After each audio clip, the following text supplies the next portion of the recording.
Humanity entered the galactic community quietly, with no banners and no threats, sending a small delegation to the central council chamber orbiting the blue giant Karsis, where hundreds of species gathered to decide the fate of lesser worlds. And from the first moment the humans spoke, they were treated as a curiosity rather than a power, their ships small by council standards, their technology judged slow and inelegant, their biology catalogued as fragile, and when the human ambassador, a calm, middle-aged man named Daniel Harper, explained that Earth wished only for equal recognition and mutual defense agreements, the chamber filled with low alien laughter and soft flashes of mocking color, because the council had already decided that humanity was insignificant, a species that had risen too quickly without guidance, and therefore needed to be contained before it caused instability. And the mocking became open when a senior counselor from the Virellian combined declared that humans should be grateful for protection instead of asking for respect, reminding everyone that Earth lay on the edge of several expansion zones claimed by older empires, while Harper listened without interruption and simply stated that humanity had survived every extinction attempt its own planet had produced and had learned caution through hardship, words that earned more laughter, and a formal warning recorded into council archives that humans were to limit fleet movements and weapons research under penalty of sanction, a decision made without a single vote from Earth. And when the session ended, the counselors congratulated themselves on maintaining order, unaware that far from the bright chamber, beyond the mapped trade lanes, human fleets had already been repositioning for months under strict emission silence. Crews commanded by officers like Captain Laura Mitchell and Admiral Henry Collins, who followed orders without protest or explanation, trusting a doctrine older than spaceflight, itself that said when diplomacy fails and mockery replaces reason, preparation must already be complete. And so when the council transmitted an enforcement notice and demanded compliance within one standard cycle, the human embassy sent back only a brief acknowledgement, and then went dark, not with panic or confusion, but with deliberate precision, cutting all civilian channels, withdrawing observers, and allowing the galaxy to assume that fear had finally silenced Earth, while in reality every human ship powered down non-essential systems and vanished from conventional scans. And across the council worlds, analysts dismissed the loss of signal as proof that humanity had folded, never considering that silence itself might be the opening move of something far larger, something that would soon force the galaxy to reconsider what it meant when a species stopped speaking and let its fleet go dark. The council did not react immediately to the human silence because in their long history silence had always meant submission, and for several cycles nothing seemed to change as trade continued and border patrols reported no unusual activity near Earth, reinforcing the belief that humanity had accepted its place. Yet within the intelligence divisions of several empires, there were small irregularities that were dismissed too quickly, missing sensor pings near deep space relays, automated probes that failed to return after routine scans, and a sudden drop in pirate activity along routes humans were known to use, signs that something unseen was moving with careful intent. While on Earth the population was never told the Council's mockery or the sanctions, only that all off-world communications were temporarily suspended for security reasons. A statement delivered calmly by President Alan Brooks, who trusted his advisors and the admirals standing behind him, men and women who had spent decades preparing for a moment when humanity would be tested not by survival but by restraint, and in hidden shipyards carved into asteroids and deep lunar caverns, engineers completed final checks on vessels that had never been shown to any alien observer. Ships designed not for show but for endurance and coordination, built around doctrines that value redundancy, autonomy, and the ability to operate without central command, because humans had learned early that leadership could be decapitated, but intent could not. And as fleets slipped through dark space using routes mapped through gravitational shadows and stellar noise, their commanders reviewed simple orders that required no improvisation, only patience. While far away, the Galactic Council convened again to discuss minor trade disputes and territorial skirmishes,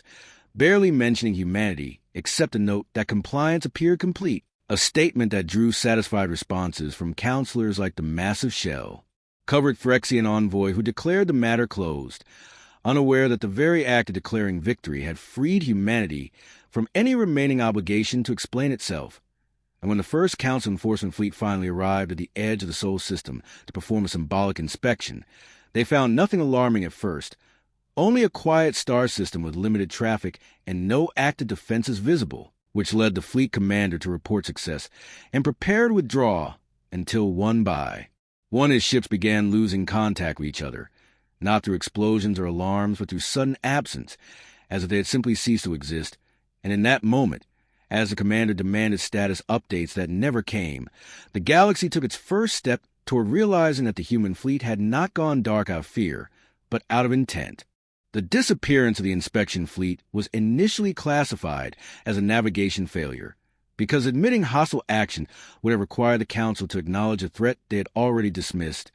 and so automated messages were sent requesting clarification from Earth that went unanswered,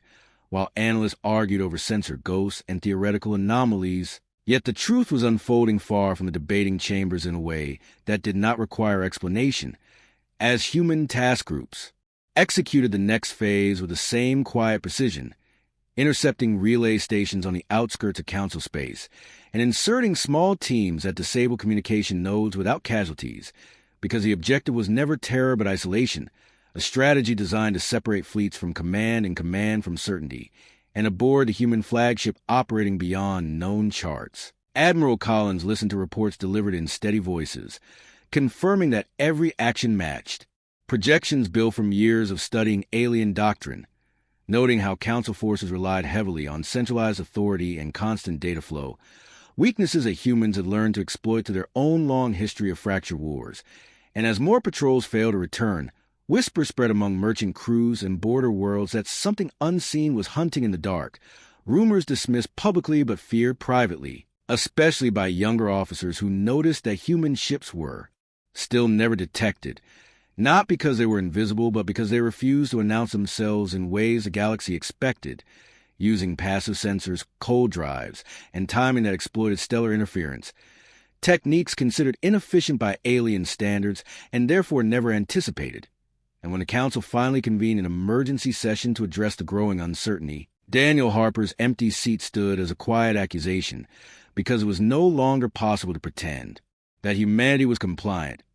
only that it was absent by choice. And as senior counselors argued over whether to escalate or negotiate, a junior analyst presented a simple report showing synchronized failures across multiple regions that could not be coincidence, a report that was quickly buried under procedure until an alarm sounded announcing the loss of a major defense hub near the Karsis system itself, forcing the chamber into stunned silence, because for the first time in recorded history, the heart of the Council's authority had been touched without warning, and somewhere in the dark between stars, human commanders acknowledged the signal with brief confirmations and continued forward, knowing that the moment of disbelief was the most powerful weapon they possessed. Panic did not arrive at the Council chamber as noise or chaos, but as hesitation, a pause in routine that spread faster than any alarm, because the loss of defense hub near Karsis meant that the Council's assumptions were wrong at a structural level, and once assumptions failed, doctrine follows. And as emergency fleets were ordered to assemble, commanders reported confusion rather than readiness, ships waiting for instructions that changed every few minutes as new data contradicted the last. While human forces exploited this hesitation with deliberate restraint, avoiding large engagements and instead striking logistics nodes, fuel depots, and data centers that kept alien fleets dependent on constant resupply, actions that felt invisible to the public but devastating to planners. And across human space, the silence remained complete. No speeches, no declarations, no attempts to justify or threaten, only steady execution of plans written years earlier, plans that assumed humanity would never be given time to explain itself once dismissed, and so explanation had been removed from the equation entirely,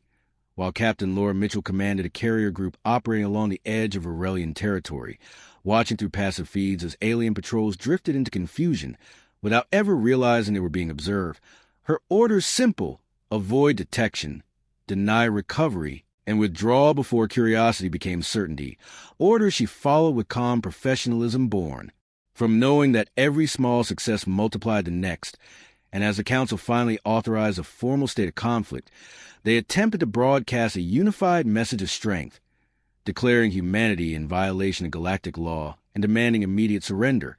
a message transmitted across networks that no longer reached their intended recipients because the relay grid itself had been compromised, leaving only fragments and echoes that spread fear instead of authority. And on worlds that relied on Council protection, governors began to notice delays in response times, Fleets that never arrived, assurances that rang hollow, while whisper reports described human ships that never fired unless necessary and never stayed long enough to be chased, shaping a perception not of rage but control. And when a council task force finally managed to corner a human reconnaissance vessel near a binary star, their commander demanded identification and compliance, only to receive a calm human response stating that the ship was operating under sovereign defense protocols, a statement that infuriated the alien commander who ordered weapons locked. But before he could act, his own sensors went blind as nearby stars flared with artificial interference, and when visibility returned, the human ship was gone, leaving behind only the unsettling realization that the encounter had been allowed to happen, a realization that began to spread through officer ranks like a quiet sickness, eroding confidence faster than any defeat, because it suggested that humanity was not reacting to events but shaping them, and that the darkness of their fleet was not absence, but presence waiting for the right moment to be acknowledged. By the time the Council understood that its authority was collapsing, the realization arrived not through defeat in battle, but through the slow recognition that nothing they ordered happened when it was supposed to. Fleets launched late, supplies arrived short, and information contradicted itself. A systemic failure that no amount of emergency decrees could correct, because the systems themselves were no longer loyal. And deep within Council archives, an old strategic axiom resurfaced among frightened analysts, one that warned that any enemy who fights your infrastructure instead of your forces intends to win without spectacle. While on Earth the silence finally broke in a way no one outside humanity ever heard, as President Brooks convened a restricted session with senior commanders and civilian leaders to acknowledge that the transition from preparation to consequence was underway, a moment marked not by celebration but by gravity, because every action taken now would shape how the galaxy remembered humanity, not as victims or aggressors, but as a corrective force. And Admiral Collins reminded them that restraint was still the primary weapon, that overwhelming violence would end the conflict quickly, but leave scars that would breed endless resistance, whereas control would force adaptation, a lesson humans had learned painfully through their own history of power shifts. And so orders went out to avoid planetary strikes, to keep civilian casualties at zero wherever possible, and to demonstrate capability only when necessary to compel surrender or compliance, a doctrine that confused alien commanders who expected either negotiation or annihilation and received neither, only pressure that never relented and never escalated emotionally. And as months of galactic time compressed into weeks of human planning, entire regions of Council space found themselves effectively demilitarized without a single decisive battle, their fleet stranded without fuel or data, their commanders unable to confirm orders, their governments forced to negotiate locally with neighbors rather than through the Council, fracturing the unity that had once seemed absolute. And in one pivotal encounter, a Virellian battle group attempted to force a confrontation by threatening a neutral trade world known to supply human industry, believing that humans would reveal themselves to defend it, a calculation that nearly succeeded until Captain Mitchell redirected her group to disable the Virellian command ship in a precise strike that lasted less than a minute and left the rest of the fleet intact but leaderless, forcing them to withdraw rather than escalate, an outcome that sent shockwaves through strategic circles because it proved that humanity could choose the exact level of force applied with unsettling precision. And when word of the incident reached the Council chamber, now half empty as delegates retreated to protect their own interests, the remaining counselors finally understood that they were no longer dealing with an underestimated newcomer, but with a species that had decided the old rules no longer applied, and that the darkness of the human fleet was beginning to feel less like a threat and more like a verdict slowly being delivered across the stars. The Council's final attempt to regain relevance came through desperation rather than strategy, as a coalition of remaining loyal fleets was assembled under a unified command that existed more in theory than practice, its purpose to force a decisive engagement that could be broadcast as proof of authority. Yet even as orders were issued, the coalition commanders quietly doubted the outcome, because every prior encounter with humanity had followed a pattern of controlled absence and selective pressure that left no room for heroic reversal. And when the coalition advanced toward what intelligence suggested was a major human logistics corridor,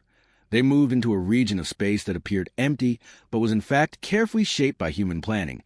an expanse where stellar interference, gravity wells, and sensor noise reduced long-range visibility to unreliable fragments. Conditions humans had trained for relentlessly, while alien fleets relied on centralized data fusion to compensate. And as the coalition crossed the boundary, their communications degraded almost immediately, not cut, but delayed and distorted,